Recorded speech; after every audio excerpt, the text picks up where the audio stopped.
Olá, alunos, professores e a todos que irão participar aqui de mais uma aula do terceiro ano do ensino médio de Geografia. Eu sou o professor Antônio de Geografia e aqui comigo a minha parceira de sempre, a professora Luísa de História. Tudo bem, professora? Tudo bem, professor Antônio. Olá, estudantes da terceira série do ensino médio. Sejam bem-vindos a mais uma aula de Geografia. O tema da nossa aula de hoje é África, distribuição regional e espacial dos países, parte 2. Vamos dar uma olhadinha na habilidade que trabalharemos nesta aula. Então, hoje, a nossa habilidade é extrair informações de textos e imagens sobre a distribuição espacial dos países africanos. O tema e o conteúdo é a África no mundo global. E por ser a parte 2 aí desse tema, nós vamos apresentar brevemente uma retomada daquilo que a gente tratou, né, professor Antônio, na aula passada. Isso, exatamente, para relembrar vocês do que nós vimos na parte 1. Então nós temos aí a partilha da África, a partir do século XIX, a neocolonização, a descolonização do continente africano, a localização da África, grupos etnolinguísticos da África, línguas oficiais da África, sub-regiões da África, África do Norte e África subsaariana, o chifre da África, o Magrebe e o Sahel. Então nós vimos algumas já sub-regiões, né, vários assuntos aí retratados, e o que basicamente a gente vai ver hoje são as 5 sub-regiões que são tratadas e divididas aí pela África. Então vamos aí ao mapa, nós vamos ver o mapa da África aí na tela, e aí nós temos aí as 5 sub-regiões. Nós temos aí a África setentrional, que está aí numa cor lilás, né? A África ocidental em verde, a África central em rosa, a África oriental em laranja e a África meridional em vermelho. Então essa divisão aí é feita por características, né, culturais, características linguísticas, até características sociais e econômicas. Então, nós vamos ver cada uma delas e tratar cada uma delas, né, nos seus respectivos, nas suas respectivas características. A primeira, nós vamos ver aqui a África do Norte, que é chamada também de África setentrional. Tá? Vocês vão observar que ela está na região norte, e essa é uma das poucas sub-regiões que têm características entre os países muito parecidas, principalmente pela questão da religião, né? Porque são países islâmicos, né? Países muçulmanos. Então, eles têm essa característica aí que diferencia das outras 4 sub-regiões. Então, quando vocês ouvem falar em África setentrional, nós acabamos falando da África, da região norte do continente africano. Né, professora? Deixar tratado bem isso, porque se confunde muito, né? Exatamente. Inclusive, até problematizando, nós já falamos sobre isso na primeira aula de História do Centro de Mídias da terceira série, onde tratamos a questão da descolonização, do neocolonialismo, que nós também pincelamos na aula passada, e nós falamos da África setentrional, que também era conhecida como África branca, e a gente falou que esse termo não é muito adequado, porque está ligado à questão ali do Gobineau, né, de branquear as populações, né, e de trazer essa questão qualitativa das populações devido à cor da pele, né?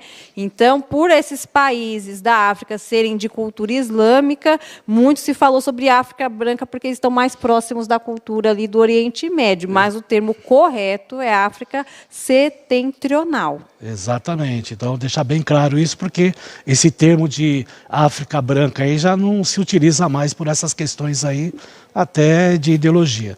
Vamos aí ver aí acompanha na tela um texto aí falando das características da África setentrional. Então, as condições climáticas do norte da África justificam a baixa densidade demográfica da região, com a população tendendo a se concentrar na costa. Os países que integram a África setentrional caracterizam por possuir sua identidade cultural e étnica, vinculada ao Grande Oriente Médio, além de ter uma significativa diversidade econômica com foco na exportação petrolífera. Então tem que lembrar que eles são fortemente na economia em petróleo, né, mas tem aspectos sociais aí, né, de uma má distribuição de renda, mas por questões étnicas isso não acaba aparecendo como acontece aqui, por exemplo, no Brasil e em outros países, né, a questão econômica aí, a questão socioeconômica aparece. Lá você não tem essa questão, por essa questão principalmente da religião, né, a famosa tecnocracia que a gente fala da questão religiosa em cima do governo, né, professor? Exatamente. E passando um pouquinho por essas questões de estados teocráticos, né, fundamentalismo e tudo mais, a gente vai dar uma visualizada, uma questão muito importante que aconteceu em alguns desses países da África Setentrional, aí da história recente do nosso mundo, que é a questão da Primavera Árabe. Então, a gente vai assistir um vídeo agora, falando sobre esse tema, e daqui a pouquinho a gente volta. No primeiro dia de atividades do Fórum Social Mundial na Tunísia, um dos temas em discussão foi a Primavera Árabe. O movimento, que começou em 2010, levou milhares de pessoas às ruas em países do Oriente Médio e do Norte da África que protestaram contra a falta de liberdade. A Universidade de El Manar é o espaço das atividades do Fórum Social Mundial na Tunísia. No primeiro dia de discussões, o principal tema foi a situação dos países que passaram pelo processo da Primavera Árabe, movimento de protestos contra regimes ditatoriais no Oriente Médio e no Norte da África. O embaixador brasileiro na Tunísia, o país sede do Fórum, e que teve deposto o presidente que estava há mais de 20 anos no poder, explica que agora o país vive uma situação de liberdade de opiniões. Essa ditadura censurava a imprensa, censurava a internet, tinha vários prisioneiros políticos na cadeia. Então, dia 14 de janeiro de 2011, tudo isso se acabou. E a surpresa foi geral, mas o povo realmente ficou muito satisfeito. Enfim, eu vejo grandes mudanças a partir de então. A Tunísia discute agora a criação de uma nova Constituição para o país e a garantia dos direitos humanos. Temos uma Assembleia Nacional Constituinte. Esse governo está escrevendo, esta Assembleia está discutindo e redigindo a nova Constituição, que deve ficar pronta, já está um pouco atrasada, mas deve ficar pronta, segundo dizem, em meados deste ano, para que haja eleições em novembro deste ano ainda, ou talvez em outubro, se for possível. Enfim, e com essas eleições se completaria o processo, né? Eleições legislativas e presidencial. Esta jovem tunisiana afirma que atualmente existem apenas 3 mulheres no governo e que a população feminina ainda precisa conquistar representatividade política na Tunísia. O ministro Gilberto Carvalho, da Secretaria-Geral da Presidência da República, participou da mesa de debates sobre democracia e movimentos sociais. Cabe a nós e a sociedade organizada no mundo todo apoiar essa região, fazermos esses diálogos, essas trocas, para ajudá-los a, de fato, construir uma democracia que não será igual à nossa. Será segundo a cultura árabe, será segundo os costumes, hábitos e o contexto histórico que eles criaram e constroem aqui nessa região e na Tunísia em particular. O Brasil trouxe para o Fórum Social Mundial a experiência de um país que passou de um regime autoritário à ditadura militar para a democracia. Qual que é o risco da democracia quando você sai de uma ditadura? É que se ela não se traduz em mudanças na vida das pessoas, em mudança na esperança das pessoas, do ponto de vista da economia, do ponto de vista do emprego, da casa, da saúde, da educação, etc., ela pode fracassar porque a população ela quer o bem para si e ela preza a democracia quando a democracia lhes traz de fato benefícios. Muito interessante o vídeo. Eu não vou comentar muito sobre ele agora porque a gente já tem uma atividade sobre ele prontinha para vocês aí na nossa aula de hoje. Então vamos dar uma olhadinha na tela. Então, sobre o vídeo, o que foi a Primavera Árabe? O que vocês conseguiram entender sobre esse movimento a partir do vídeo? E em qual país da África do Norte foi discutido esse tema histórico no Fórum Social Mundial em 2013? Um minutinho, né, professor Antônio? Um minuto tá bom. Então, em um minuto a gente volta.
Voltamos. Obrigada, estudantes, pelas respostas aqui no nosso chat.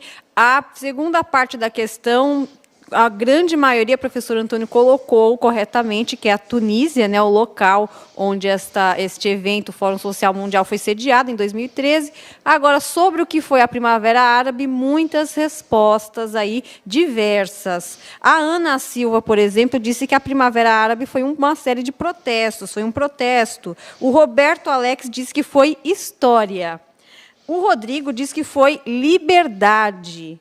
O Leonardo diz que foi uma revolução antiditatorial e a Beatriz diz que foi uma luta pela liberdade. Muito bom, respostas bem condizentes aí com a questão aí. Ela foi realmente uma onda revolucionária que pegou aí tanto a África do Norte como uma outra parte da África, né, principalmente também o Oriente Médio. Então a Tunísia sofreu esse processo também, porque nós falamos, quando fala de uma questão de uma política teocrática, né, tem o envolvimento da religião. Então muitas coisas elas são proibidas. Então utilizar a internet ela é regulada pelo governo nessas regiões. Depois dessa onda de manifestações que ocorreram principalmente pelos jovens, isso ocorreu em 18 de dezembro de 2010, aí ela foi uma onda que foi feito o efeito dominó. Começa nos países da África do Norte e se estende até o Oriente Médio. E a Tunísia sofreu um grande reflexo aí no seu governo, principalmente por causa disso. O interessante que a maioria sendo jovens e fazendo manifestações, greves, né, nas ruas desses países, né, tanto na Tunísia como na Líbia. Na Líbia teve guerra, na Síria até hoje tem o reflexo, né? Hoje tem lá o Estado Islâmico, que não tem nada a ver com essa onda aí da primavera, mas está lá por questões até de falta de governo, porque o governo foi derrubado, né? Então essa onda aconteceu principalmente na mídia, né, da tecnologia da internet. Facebook, YouTube, né, toda essa questão aí que nós utilizamos aqui tranquilamente, eles começaram a utilizar com maior intensidade. E aí passou essas informações não só no âmbito nacional, como principalmente no âmbito internacional. Né, exatamente, né? Então, como o professor Antônio pontuou, em países ditatoriais, que era o caso dos países que passaram por esse processo da Primavera Árabe, os meios de comunicação são censurados. Então, provavelmente os meios de comunicação oficiais, as redes de TV e de rádio, não estavam traduzindo o que estava ocorrendo de fato nas ruas, né? Lembrando que a Tunísia também foi escolhida para ser a sede do Fórum Social Mundial em 2013, porque a Primavera Árabe começa na Tunísia quando um jovem tunisiano, protestando contra as coisas que estavam acontecendo no país dele, a falta de liberdade, a falta de democracia, ele faz um protesto muito contundente, onde ele pratica a autoimolação. Para quem não sabe o que é autoimolação, é quando a pessoa ateia fogo no próprio corpo. Então, esse ato de desespero desse jovem tunisiano levou outros jovens tunisianos para as ruas, e em outros países ali da África do Norte, do Oriente Médio, como o professor Antônio pontuou, também começaram a fazer uma série de protestos para derrubar esses regimes teocráticos e ditatoriais que existiam em seus países. Muitos, como, por exemplo, o Al-Gaddafi, que era um dos presidentes desses países, ele estava no poder há 42 anos, né, professor? Líbia, né? Na Líbia, e quando ele foi deposto do governo, ele foi capturado, torturado e morto. Exatamente. Então, vocês vejam que realmente as pessoas não estavam mais suportando aquele estado de coisas, né? E Primavera Árabe, esse nome vem muito pelo desabrochar da população em relação a essas questões políticas. Elas não estavam mais aguentando esse silenciamento que ocorria, porque no período em que isso começou, que foi dezembro, janeiro ali de 2010, o hemisfério norte está passando pelo inverno, né, professor? Mas aí a primavera é porque é a primavera dos povos, né? O despertar dos povos. Muito bem lembrado, professor. Aí, tá vendo? Por isso que a professora de História está aqui, para fortalecer a aula de Geografia. Né? A aula interdisciplinar, porque vai ter inglês aí também nos mapas, então é uma aula interdisciplinar. História, Geografia e Inglês. Hein? Antes de continuar a aula, eu queria mandar um abraço para o Gesualdo Nóbrega Souza, da Escola Professor Amador dos Santos Fernandes, da Leste 2 aqui de São Paulo, que mandou aí um comentário muito legal, então eu agradeço imensamente, porque as aulas aqui são para vocês. É um complemento das aulas. Eu acredito que o Gesualdo seja professor, ele não colocou, mas só de ele ter colocado aí um incentivo já valeu de tudo aí para nós, tá? Porque que foi a aula da semana passada e estamos continuando hoje. Bom, vamos continuar aqui. Nós temos aqui o mapa da África Oriental. Quando a gente fala África Oriental, é o mesmo que falar África Leste, tá? Oriental, Leste. E nós temos aqui os países, tá, em laranja, né, que são os países que pertencem à África Oriental. Eles têm características muito diversificadas, tanto no processo econômico, também como no processo social. Nós temos a Eritreia, a Somália, o Djibouti, a Etiópia, que são países, né, mais pobres economicamente, né, com processos até de questões de guerra civil, né, mas também temos, por exemplo, o Quênia, né, que é um país rico, né, que tem um desenvolvimento tecnológico bem avançado, rico assim nos termos do continente africano, tá? Não é um país rico no potencial mundial, tá? Mas tem uma potência econômica, né, que fortalece eles. Tá? Então é interessante retratar isso. Então a diversidade desta região ela é muito forte. Vamos ver aí as características da África Oriental aí na tela? Então vamos lá, vamos acompanhar aí para vocês aí observarem. Então nós temos aí o continente africano, ele é identificado pela diversidade étnica e cultural. A região leste do continente é constituída de 11 países, cuja localização geográfica vai do Mar Vermelho ao Oceano Índico. Dados mensurados em 2017 apontam que a população da região está estimada em 338 milhões de habitantes. Além da diversidade linguística, econômica e cultural, essa região tem sua história marcada por conflitos em grande parte dos países, geradores de instabilidade política. Economicamente, o leste da África se destaca pela extração e pela exportação de petróleo e gás, sendo uma das regiões que mais se desenvolve economicamente no continente. Ainda com base em dados de 2017, o PIB ali cresceu em média 5,9%. Então, de todas as sub-regiões, a África Oriental é a que mais cresceu no continente africano, principalmente por causa da questão aí do petróleo e do gás, tudo bem? Agora nós vamos ver um vídeo, né, professora? Exatamente, né? O tema do vídeo aí é Nova África, né? Até para desconstruir um pouco essa visão da África, da pobreza, né, professor, do subdesenvolvimento. O Quênia, por exemplo, como o professor disse, é um país que é uma potência econômica dentro do continente. E o vídeo vai falar um pouquinho sobre esse país da África. Vamos dar uma olhadinha?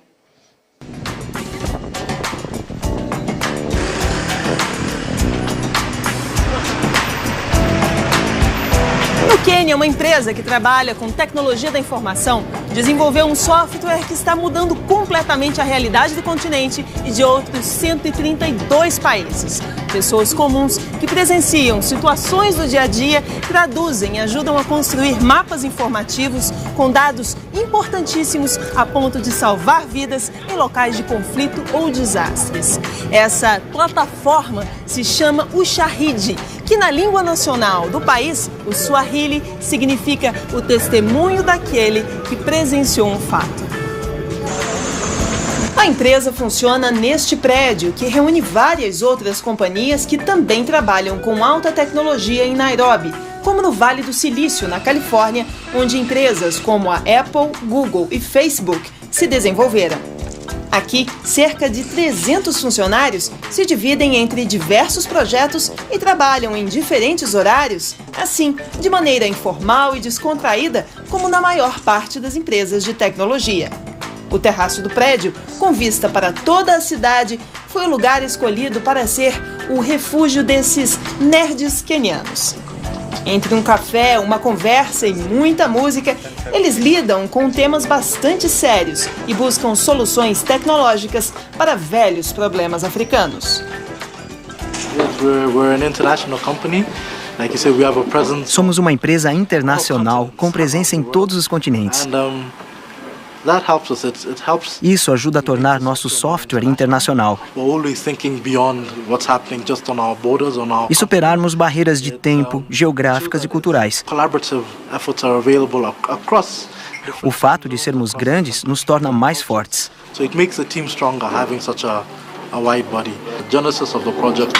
O projeto Ushahidi foi desenvolvido em 2008, num período de violência que tomou conta do país após as eleições presidenciais daquele ano. Eu e alguns amigos percebemos que muitas coisas que testemunhávamos estavam sendo escondidas ou não eram noticiadas. Queríamos um software que permitisse que as pessoas mandassem informações sobre o que viam, informações que seriam organizadas e exibidas num mapa para mostrar ao mundo o que estava acontecendo no país. O Ushahidi não é considerada uma rede social como é o Facebook, mas uma ferramenta de crowdsourcing, uma expressão em inglês que define uma plataforma capaz de reunir informações de massa e utilizar a inteligência e os conhecimentos coletivos, além de voluntários espalhados pela internet para resolver problemas, criar conteúdos e soluções ou desenvolver novas tecnologias. Recolhendo, trocando e disponibilizando dados com rapidez superior à de qualquer outro veículo de comunicação, o Ushahidi já permitiu alertar cidadãos e autoridades em tempo real sobre os terremotos do Haiti em 2010, do Japão em 2011, além de ajudar a prestar socorro a feridos e sobreviventes nos conflitos armados da Líbia. E até mesmo reunir manifestantes nas praças do Egito. Durante a Primavera Árabe, o Ushahidi transformou-se numa plataforma colaborativa capaz de ajudar em situações que vão de revoluções a tragédias. A ONU nos pediu para usarmos o Ushahidi para ajudar a Líbia a se organizar durante o período da crise. Então, a Ushahidi, em parceria com outras organizações, fez um mapa com informações coletadas pelo povo líbio. As pessoas diziam: nesta área precisamos de suprimentos médicos, nesta outra precisamos de comida, nesta aqui há muita violência, aqui precisamos de água. Usando o poder de mobilização de um grande número de pessoas e sabendo exatamente onde elas estavam, criamos um meio mais eficiente de fazer chegar os recursos de que elas precisavam.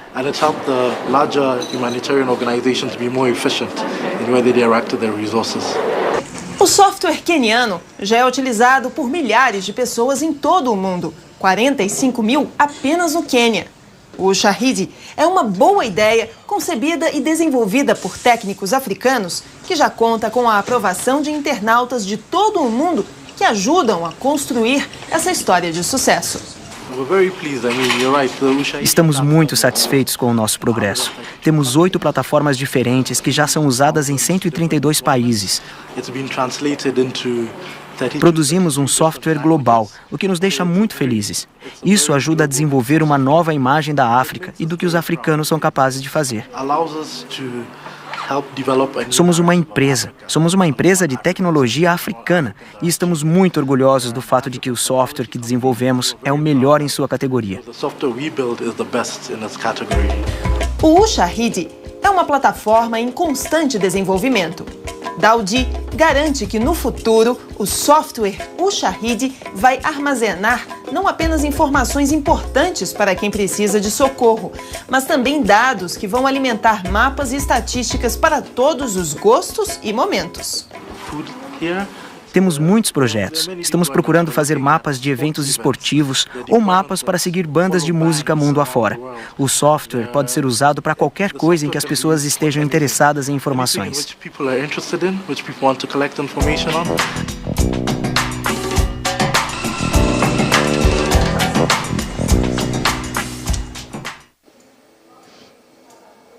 Voltamos, muito interessante o vídeo e vejam o nome, né, dessa startup, dessa empresa, né, que significa aquele que testemunhou um fato, né? Então é bem na pegada daquilo que a gente falou sobre a Primavera Árabe, o registro, né, de como isso repercutiu no mundo, que foi justamente pelas redes sociais, né, professor? Exatamente.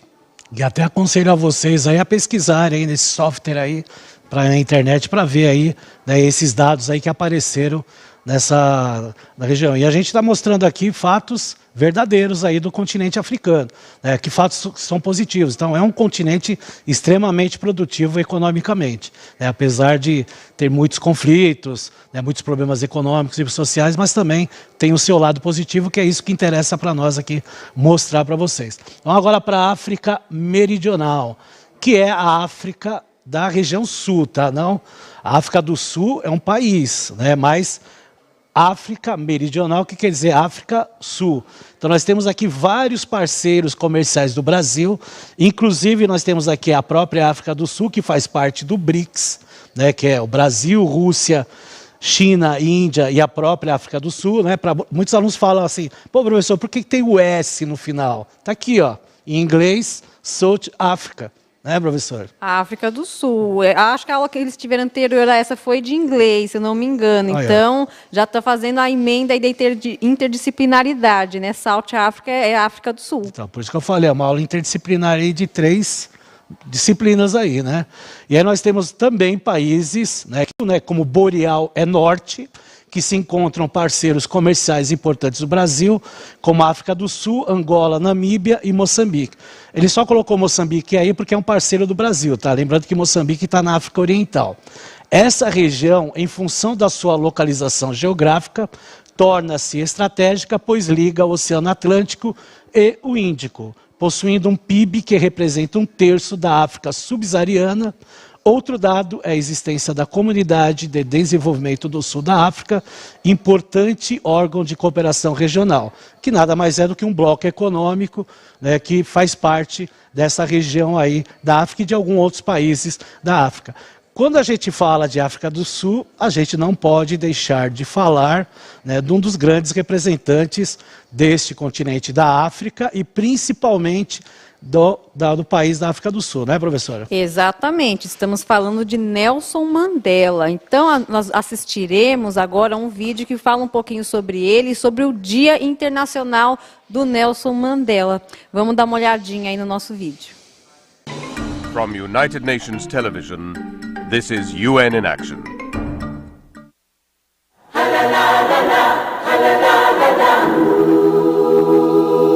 Millions of people across the world mourned when Nelson Mandela, one of Africa's greatest leaders and a global hero to many, passed away on December 5th, 2013, at the age of 95. Mandela represented many different things to different people. A political freedom fighter on terrorism watch lists, a respected human rights lawyer and advocate in addressing the world's most challenging problems, and in his own words, a humble servant. I place the remaining years of my life in your hands. But most of all, Mandela will be remembered for the personal sacrifice he made to free the people of South Africa who had suffered under the apartheid regime. After serving 27 years in prison on Robben Island, he later became South Africa's first black president, making several appearances at the United Nations.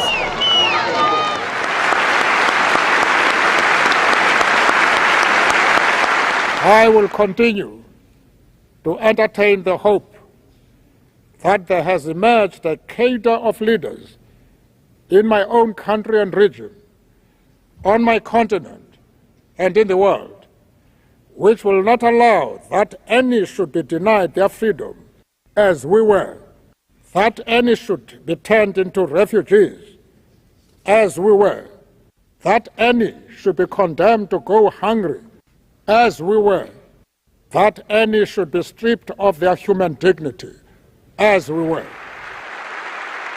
In 2009, the United Nations General Assembly declared his birthday, 18th July, Nelson Mandela International Day.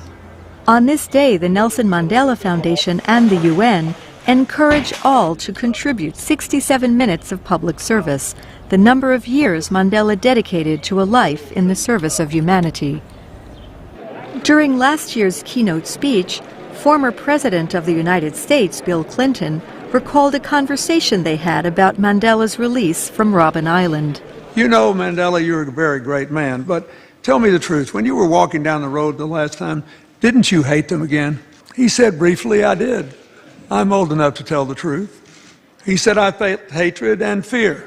But I said to myself, if you hate them after you get in that car, you will still be their prisoner. I wanted to be free, and so I let it go.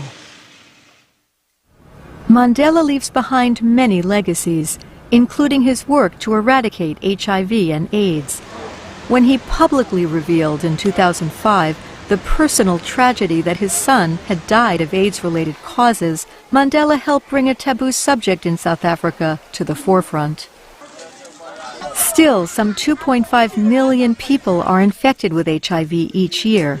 UNAIDS, the joint United Nations program on HIV/AIDS, is fighting to ensure equitable access to high-quality, cost-effective antiretroviral therapy and HIV prevention programs. Executive Director of UNAIDS, Michelle Sidibe. I am sure in 2015, if we manage to achieve zero transmission from mother to child, that will be part of the legacy of Madiba. Remembering the life of Mandela as a call to action could help UNAIDS reach its goal of reducing HIV transmission by half by next year. UN Secretary General Ban Ki-moon. I can understand when some say we will never see his like again, but I see it differently. Because stand up for human rights, wherever people speak out for freedom and reach out for reconciliation, that is Nelson Mandela. Muito interessante esse vídeo, né? Inclusive nesse final, onde uma autoridade da ONU fala sobre reconciliação, né? A figura de Nelson Mandela sempre vem à mente das pessoas, né? Justamente porque ele foi um responsável não só por reconduzir economicamente, politicamente a África do Sul após o apartheid, né? Mas também de reconciliar as tensões étnico-raciais que existiam naquele país, né? Lembrem ali do trecho do Bill Clinton, né? Quando ele perguntou para o Nelson Mandela, quando você foi solto, você nos odiou, ou seja, odiou aos brancos? Ele disse que por um momento sim, mas quando o Nelson Mandela chega ao poder em 94, ele tem essa missão de minimizar essas tensões, fazendo essa reconciliação, porque afinal de contas, negros e brancos compõem a população da África do Sul, e ela precisa seguir em frente superando esses obstáculos, né, professor? Exatamente. E lembrando que o Nelson Mandela ficou 27 anos preso e em nenhum momento ele cedeu, né, à política do apartheid. E a gente sabe, lógico, ele jovem, ele era rebelde, como todos que não aceitavam essa posição de uma minoria, cerca de 10% da população, dominar todo o território da África do Sul. Então, e fora a discriminação, que era muito forte lá. E quando ele sai, ele se candidata a presidente, se elege e consegue fazer uma unificação. É lógico que tem ainda esse processo de racismo, como em qualquer parte do mundo.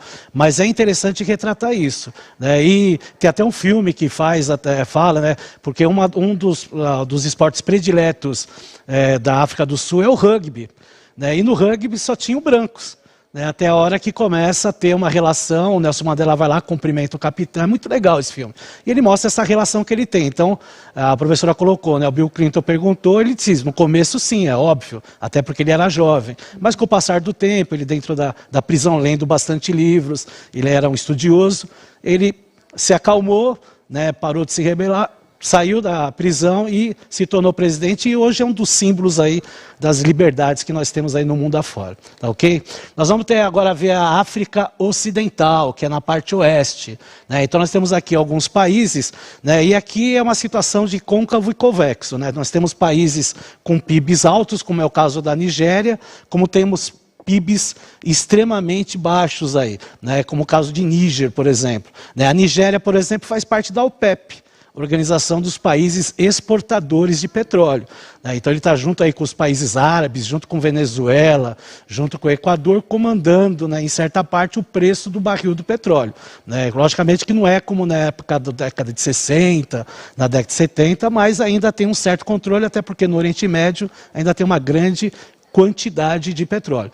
Então, são países aí, o Mali, por exemplo, numa antiguidade, aí, ele foi um império, professora, junto com o Egito na África, o Congo. Exatamente. Foram vários impérios aí, muito parecidos com o Império Egípcio, que se tinha antigamente. Então, é uma região com bastante características aí, que eu falei, bastante diferenciadas.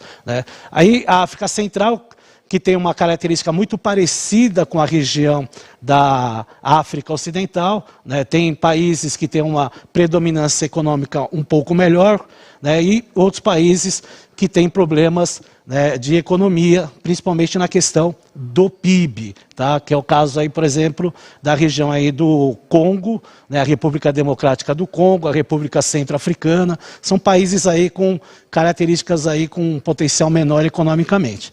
Tudo bem? Mas eles têm características parecidas, principalmente na questão hidrográfica, tem bastante rios aí. Vamos ver aí num texto as características dessas duas últimas regiões. Então, África Ocidental e Central.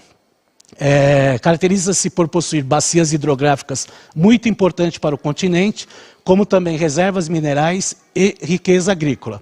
É uma região de muitos contrastes, pois ali se encontram os países com maior e menor PIB do continente.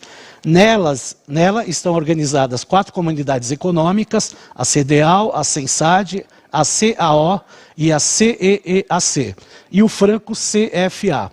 É a moeda de pelo menos metade dos países da região. Um dado relevante reside na localização da população, pois mais da metade dos 500 milhões de pessoas da região se concentra na Nigéria e na República Democrática do Congo. Esses dois países têm uma característica populacional muito elevada. Certo, professora? Certo. Só para constar, o professor Antônio falou a respeito do Congo, que são países que têm alguns problemas econômicos, Mais uma vez, remontando a nossa primeira aula aqui no Centro de Mídias, nós explicamos ali no contexto do neocolonialismo, o quanto essa região do Congo foi dilapidada economicamente ali pela Bélgica, naquele momento do neocolonialismo, que o Leopoldo II, que era o imperador belga, ele considerava o Congo como se fosse um terreno que ele tinha na África, como se fosse uma propriedade, Então essas questões ainda reverberam economicamente, socialmente, politicamente, até a gente rememorando um pouquinho do que a gente viu na aula passada. E a África vem avançando, alguns países africanos vêm avançando nessa questão de se reconstruir em cima de bases culturais, bases econômicas muito próprias daquele continente. Exatamente. E para dar uma finalidade provisória aí encerrar a aula de hoje, veja aí na próxima tela o Saiba Mais, dá uma printada aí nessa tela, e participe, entre nesse link falando do Sudão do Sul, tem que lembrar que eles separaram, o Sudão se tornou 2, Sudão e Sudão do Sul. Faça aí uma pesquisa para vocês que é interessante. Tudo bem, pessoal? E para finalizar, professora? Sim, para finalizar, a nossa famosa pesquisa aí, onde vocês, estudantes, vão poder dizer o que vocês acharam da nossa aula de hoje. Então, pelo QR Code e pelo link, vocês terão acesso a essa pesquisa. Muito obrigada, professor Antônio, aula muito legal a de hoje, hein? Eu que agradeço, obrigado pela participação especial, como sempre, Um forte abraço a todos e até a próxima. E amanhã tem Enem, hein, pessoal? A gente se vê lá na transmissão do Enem. Tchau, tchau.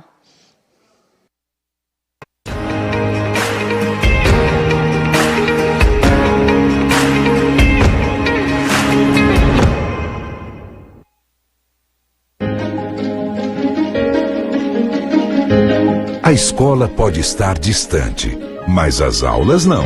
Por isso, o governo de São Paulo criou um aplicativo online de aulas com chats para todos os estudantes da rede pública de ensino durante a quarentena. O acesso à internet é gratuito e você ainda pode assistir às aulas ao vivo nos canais digitais da TV Cultura. Baixe o aplicativo e estude.